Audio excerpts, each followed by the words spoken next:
ranting pohon begitu yang berjatuhan akibat kencangnya angin di beberapa daerah di kabupaten di Provinsi Bali tentunya.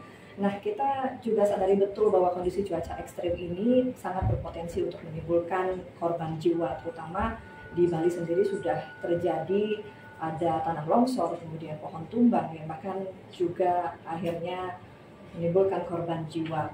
Untuk itu, penanggulangan terhadap bencana pada saat cuaca ekstrem ini begitu penting, salah satunya melalui Desa Adat Tangguh Bencana yang juga sudah dilakukan oleh BPBD Provinsi Bali secara berfokus begitu sebagai salah satu cara untuk mengurangi korban dan juga dampak dari bencana itu sendiri. Saat ini saya sedang berada di Pusdalop kantor BPBD Provinsi Bali dan saat ini saya sudah hadir Kalaksa BPBD Provinsi Bali, Pak Ahmad Yontin. Mungkin saya akan tanya terlebih dahulu Pak terkait dengan seperti apa kondisi terakhir Pak terkait dengan angin kencang malam tadi Pak.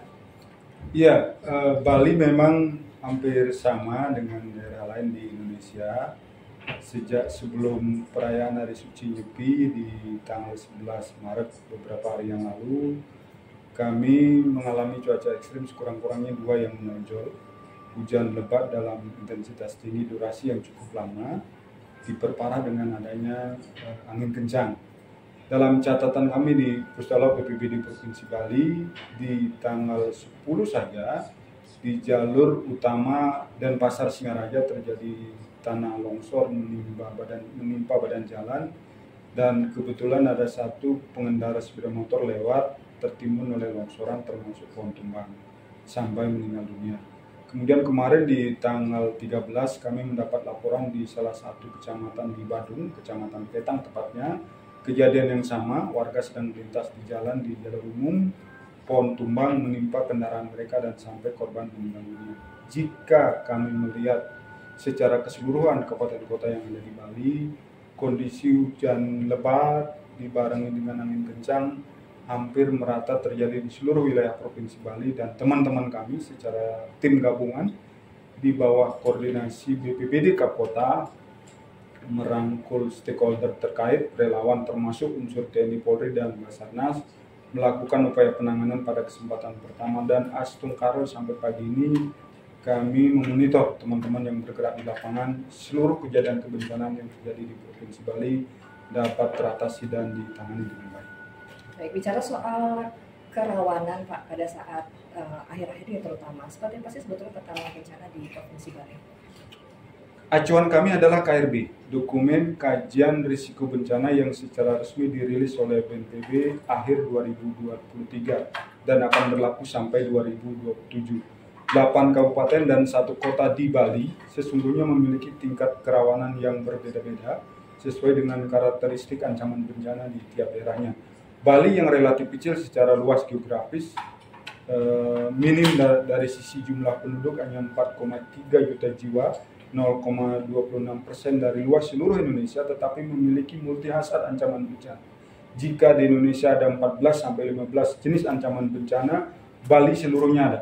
Bahkan dalam beberapa hari terakhir, ancaman potensi banjir, tanah longsor, termasuk potensi gempa yang bisa diikuti dengan tsunami, tetap menjadi upaya mitigasi dan kesiapsiagaan kami yang ada di Provinsi Bali. Kondisi terakhir, hujan lebat dengan durasi yang cukup lama, termasuk angin kencang, itu kami mewaspadai sekurang-kurangnya ada 5-6 kabupaten, mulai dari ujung timur Karangasem, Bangli, Buleleng, Klungkung, dan sebagian Badung dan Tabanan, termasuk di ujung barat di Kabupaten Jemberana. Jangan lupa, Kota Denpasar dan Badung juga ada potensi ancaman terhadap banjir dan banjir bandang termasuk aerob yang ada di pesisir pantai.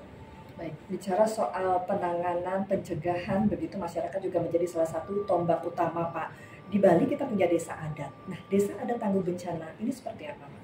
Ya, jika program nasional Destana, Desa Tangguh Bencana yang menyasar desa kelurahan secara nasional, kami di Bali memiliki desa adat, lebih dari 1.500 desa adat yang ada di Provinsi Bali.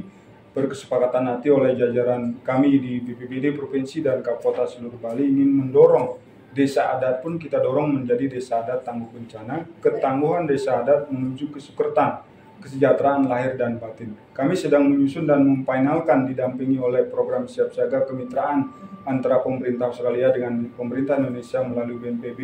Bali salah satu provinsi yang mendapat program percontohan itu sedang menyusun dan memfinalkan petunjuk teknis, petunjuk pelaksanaan, dan sedang kami uji cobakan di 3 desa adat yang ada di Kabupaten Karangasem, Desa Adat Dukuh, Desa Adat Kumalo, dan Desa Adat Temukus yang ada di Kabupaten Karangasem. Harapan kami, seluruh desa adat yang ada di Provinsi Bali adalah bagian dan garda terdepan kami dalam membangun upaya kesiapsiagaan dan mitigasi di tengah-tengah masyarakat.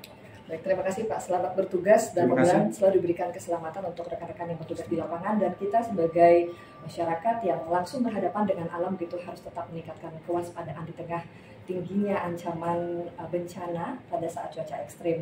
Sementara demikian kita kembali ke Debbie dan juga Ray di studio.